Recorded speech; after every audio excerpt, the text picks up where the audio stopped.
Добрый вечер. Мы находимся в резиденции посольства Российской Федерации в замке Эстер в самом центре Парижа. Здесь в ближайшее время будет произведена торжественная церемония вручения Ордена Дружбы Народов всемирно известному модельеру, всемирно известному деятелю культуры и одному из 5 известнейших французов, господину Пьеру Кардену. Посол Российской Федерации Александр Орлов вручит Орден Дружбы Народов Пьеру Кардену за укрепление дружбы между Россией и Францией, а также за поддержание взаимосвязи между Россией и Францией в области науки и культуры. Здесь присутствуют различные деятели России и Франции науки и культуры, а также друзья и коллеги Пьера Кардена.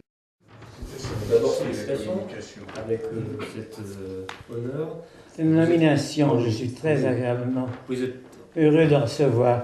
Je n'ai pas pu la recevoir à Moscou, où j'avais été prêt pour y aller, et puis j'ai eu un problème de santé qui ne m'a pas permis de quitter l'aéroport, et c'est pour ça que ce soir j'ai le grand privilège de la voir ici à l'ambassade. La Russie c'est un pays spécial pour vous, n'est-ce pas? Bien, j'y vais depuis très très longtemps, je suis en 1963. 1963 la première fois, et voilà, j'ai gardé des relations diplomatiques très amicales depuis toujours, malgré les problèmes politiques qu'il y a eu avec la guerre froide, avec l'Amérique, avec toutes les difficultés politiques, mais je suis passé comme un poisson à travers. Et comme vous vous êtes rendu plusieurs fois en Russie, qu'est-ce que vous sentez à l'occasion de la remise de cette médaille de l'amitié du peuple aujourd'hui? En connaissant d'amitié, j'ai toujours été discret dans mes relations avec la Russie, mais toujours efficace lorsque j'ai pu rapprocher les deux pays, c'est-à-dire la France et la Russie. Je l'ai fait avec grande passion et avec grand plaisir, surtout sur le plan culturel avant tout, et même indirectement sur le plan diplomatique.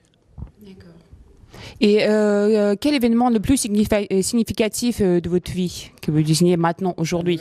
Par rapport à la Russie, écoutez, le plan qui m'a touché le plus, c'est lorsqu'André Wozenski m'a demandé de monter un spectacle à Paris, qui était Junon et Avos, qui était une manière de rapprocher, qui était Junon et Avos, vous vous rappelez, avec Karachentsev et Abdulov et de Zakharov, qui était le directeur, de faire ce rapprochement à travers la culture et d'arriver à faire venir ce spectacle quand même de 80 personnes, de faire aller à New York pendant 3 mois. Personne n'y croyait, même pas les acteurs. Ils sont mis à pleurer quand je leur ai annoncé ça.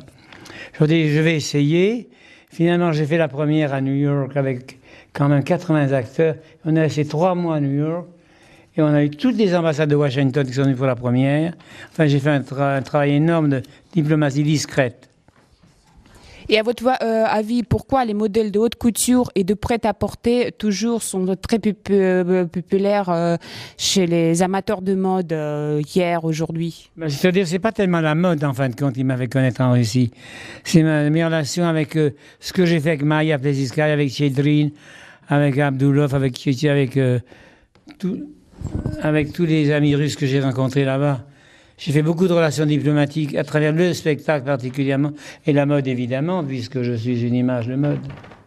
Et c'est ce qui est plus compliqué, créer des modèles haute couture ou la mode pour, on va dire, pour la classe moyenne? Écoutez, moi j'ai été créateur avant tout, c'est créateur. Je crois que la mode populaire ne peut pas prétendre être la mode du reflet du créateur. Mais moi j'ai gardé toujours une ligne de création pour exploiter la marque. C'est-à-dire que j'ai été le premier à faire du prêt-à-porter en pensant qu'il fallait apporter à la rue, au magasin. C'est pas fait pour une élite, c'est fait pour une élite visuelle, mais pas pour une élite d'abord c'est trop cher, et deuxièmement, il fallait habiller le monde entier. Et je suis rentré dans les grands magasins, comme Hertie, comme Takashimaya, comme tous les grands magasins français, la Galerie Lafayette, tous les grands magasins, oui. C'était rentré dans le populaire. On m'a dit, Pierre Cardin n'existera pas dans 3 ans. Bien, je suis au bout de pas mal de dizaines d'années, disons, encore vivant, et le seul propriétaire est de ma griffe et de mon nom. Les autres sont tous des financiers, Saint-Laurent, Dior, tout le même. Dior avait un financier, des Boussac, que j'ai très très bien connu. J'ai travaillé 3 ans avec Christian Dior. Est-ce qu'il y a aujourd'hui les modélières qui vous aiment? Parce qu'on a Là, on modélière partout en Russie, en France, Des- partout dans le monde. Modélière, les gens qui travaillent dans la mode. Est-ce qu'il y a quelques marques que vous C'est-à-dire aimez, que moi j'ai connu la Russie où j'avais 47 usines qui travaillaient pour moi, en Russie à l'époque russe, à l'époque de difficultés. Et j'ai travaillé énormément, je suis allé un peu partout, en Biélorussie, je suis allé à Kiev, je suis allé un peu partout. À l'époque où la Russie était fermée, par rapport à la mode évidemment. Et je dois dire que j'ai eu une reconnaissance énorme, on m'a beaucoup aidé, et la Russie a été formidable pour moi en tout cas. Elle a accepté mon travail et ma création. Et comment vous trouvez tout ce temps? Vous êtes un homme extraordinaire. Vous êtes un couturier, vous avez une chaîne de restaurants, vous avez une galerie d'art, vous avez des châteaux exotiques. Comment vous trouvez du temps? Cinématographique avec l'Espace Cardin où j'ai fait pendant 3 ans des relations. Comment vous trouvez du temps? Comment vous trouvez du temps? Eh bien, je ne sais pas, je me le pose moi-même la question. J'aime ce que je fais, je suis un travailleur, je suis un passionné. Par exemple, à l'Institut, pendant 18 ans, je vais aller vraiment tous les mercredis. J'ai jamais manqué un mercredi depuis que j'étais fatigué que j'ai manqué. Je suis sérieux dans mon travail, je crois à ce que je fais. Je suis d'ambition, beaucoup d'ambition, et j'aime la réussite. C'est-à-dire qu'il faut être pas prétentieux, mais ambitieux. Est-ce qu'il y a quelque chose dans cette vie qui vous manque? Rien ne me manque de vivre, simplement. Est-ce qu'il y a quelque chose que vous avez envie Non, la vie m'a beaucoup... Non, le futur m'a beaucoup favorisé dans la vie. Je crois que j'ai fait le tour du monde de New-Zélande en Argentine, du Japon en Alaska, en Russie, dans les pays asiatiques, Japon, Chine, partout dans le monde. J'ai fait exactement ce que j'ai voulu dans ma vie et je l'ai réalisé et réussi. Qu'est-ce que vous pensez laisser à vos successeurs dans le futur? Comment? Qu'est-ce que vous pensez laisser à vos successeurs dans le futur?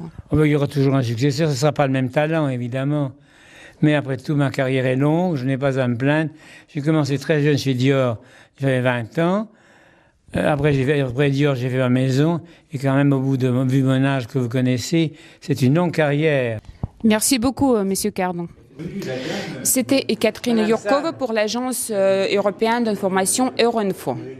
Это была Екатерина Юркова для Европейского информационного агентства Евроинфо. Спасибо. En 2013, le président de la Fédération de Russie, Vladimir Poutine, a décoré Pierre Cardin de l'Ordre de l'Amitié pour son importante contribution au renforcement de l'amitié avec la Russie et au développement des relations culturelles entre nos deux pays.